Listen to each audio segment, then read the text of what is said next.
Good morning, children. Today we are going to discuss about Bhakti cult and Sufi heritage. About this topic, today we are going to discuss. Children, in this topic, we are going to discuss introduction part and little explanation part also. Okay, children. First part is the introduction. In South and North India, Alvars and Dasas, and in North India, Santas, saints, and Sufis created social awakening through Bhakti cult. See, children, here in northern part and southern part, many Sufi saints were there, but they are from Alvars, Dasas. So, in this way, it's divided into that southern part and in northern part.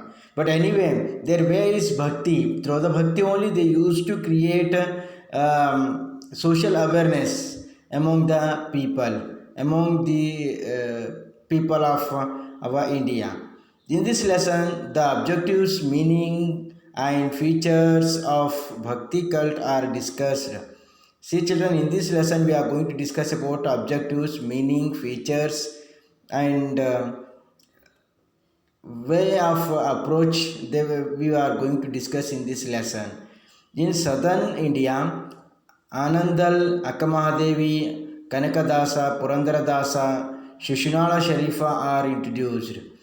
See, in southern India, Anandal, Shushinala Sharifa, Akkamahadevi, Purandaradasa, so these were introduced similarly.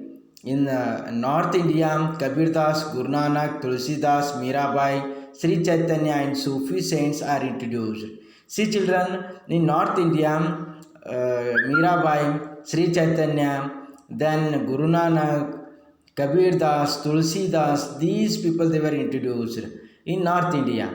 Then what is their main theme about that we are seeing now? The harmony these faiths together have achieved despite their diverse religious faiths and their endowment towards enriching the vernacular languages are discussed here. See, children, here two words we are going to get it new words. One is endowment and one more is the vernacular languages. Endowment means here dana datti. Then vernacular languages means local languages. Through that local language, through that vernacular language, they were approached to the people through the way of bhakti, and they were awakened many of society and our South India and North India as well as North India also. Then let us see what is the competencies, what is the main theme of this lesson. Understanding the contributions of Bhakti cult in foreign religious harmony. There is slight changes in reading, children, here. That is one more time I am reading. Understanding the contributions of Bhakti cult in forging religious harmony. Forging means to bring the religious harmony. In our India, many religions are there. Among them, we should bring harmony. Means all religions, different path they used to suggest for those religion people. But all its theme or main intention it is one to make good for others and good for society. No one religion is not suggesting to make harm for any religions and all. It's suggesting people to move in a proper way. Understanding the preaching of dasas and saints. Then what all the dasas and saints they were addressed, that we should understand that what way and what theme they were said about that. Then understanding the appreciating the unique philosophy of Sufis. See, Sufi saint, unique it is there, different. Unique means different kind of philosophy of this Sufi saints is there. About this also we are going to study in this lesson. Indian, now see children, now the explanation part we are going to start now. Indian society is inclusive of many cultures. In this society, caste system, superstitions, and pseudo rituals were deep rooted. See children, in our society, many cultures we are going to be seeing, and different castes is there, superstitions, prejudice, or prejudice rituals were deep rooted. Means here, superstitions means here ಮೂಢನಂಬಿಕೆ, and that prejudice means prejudice rituals, without meaningless rituals they are practicing. Not only practicing this, they can deep root, means we should eradicate from the root these all superstitions and prejudice from our India. That in that way these saints, Sufi saints, and dasas, they were tried a lot to eradicate, to make free from these all the blind believings. It was believed that attaining moksha, salvation for the common man, was impossible. The medieval society was under the impression that the common people were not eligible for such a destiny. During this period, saints of Bhakti cult and Sufi tradition brought in a social and religious reformation. See children here, the medieval society was under the impression, and one more thing here, for common people it is to get the salvation or the moksha, it is difficult. So if we are moving in a proper way without harming to the society or making anyone to if we are making anyone for as a we are cheating to anyone, then we should stop it that, and we must and should move in a correct and proper way. Then only it's possible to move towards the direction of moksha or the salvation. During this period, saints of Bhakti cult and Sufi tradition brought in a social and religious reformation. In this period, what happened? Saints, they were brought Sufi tradition brought a social and religious changes. There is reformation means changes here.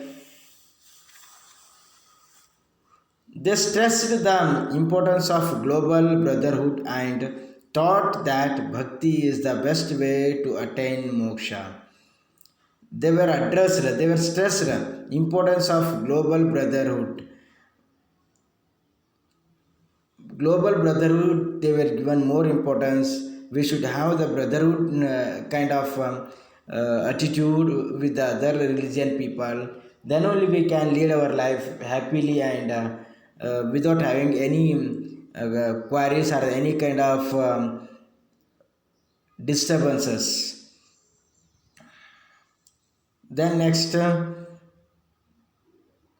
during this period, saint of Bhakti cult and Sufi tradition brought in a social and religious reformation.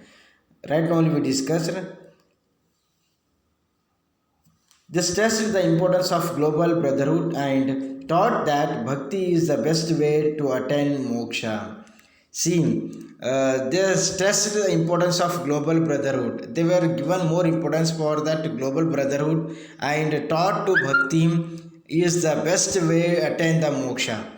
And bhakti, by the way of bhakti, by the way of this bhakti only, we can get it moksha and all about that they were suggested.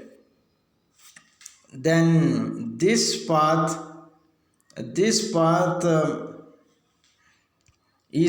bhakti cult. So that way or that path is called as a bhakti cult.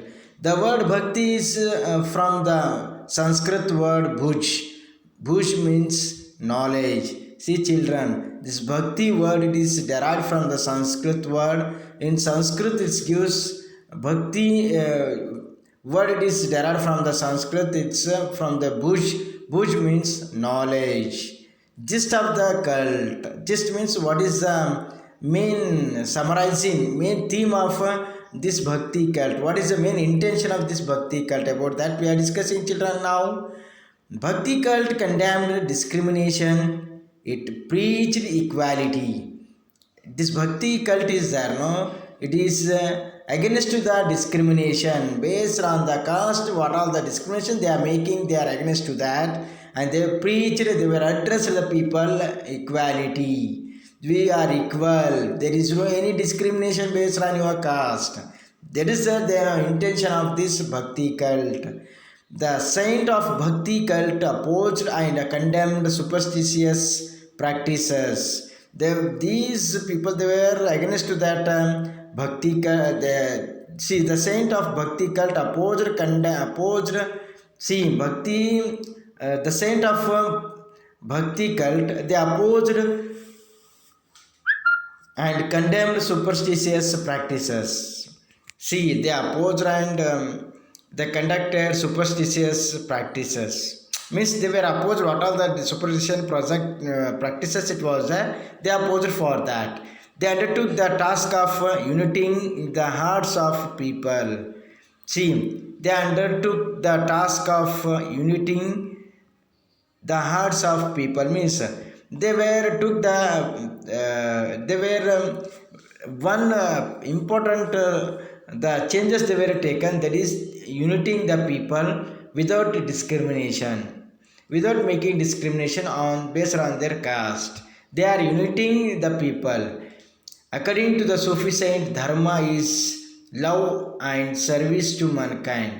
According to Sufism, dharma is love and service to mankind. It is the Sufi dharmas what gist we can say. God is one.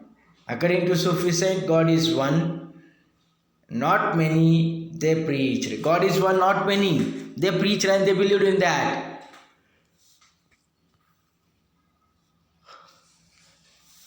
Bhakti heritage in South India. See children, Bhakti heritage, how it is there about that. Now we are going to discuss now. Anandal. Anandal is one among the 12 alvars, the Vishnu devotees of Tamil Nadu. See children, Anandal is one among the 12 alvars and he was a devotee of Vishnu. Devotee means bhakta, follower. Vishnu of see from this Anandal from the Tamil Nadu.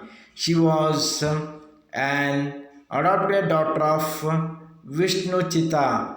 See, this Anandal was adopted daughter of Vishnu Chitta. Vishnu Chitta was an Alvar. They were also called Periyalvar. See children, these Vishnu Chitta was Alvar. They were called as Periyalvar. Anandal's original name was Goda Devi. See children, Anandal's original name was Goda Devi. They were devotee of Krishna.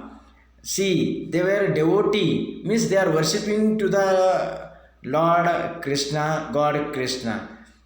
Her father was making flower garlands and offered it to Krishna temple of Sri Viliputtur. See children, her father was making garlands of flower and he is providing that garland to the Krishna temple of Sri Viliputtur. Sri Viliputtur. Ananda loved Krishna and she claimed that he was her husband. See children, like Akkamadevi only, she is also a devotee of Lord Krishna and she was claimed, she was announced that Lord Krishna only her husband. She wrote Tirupamai and dedicated to God.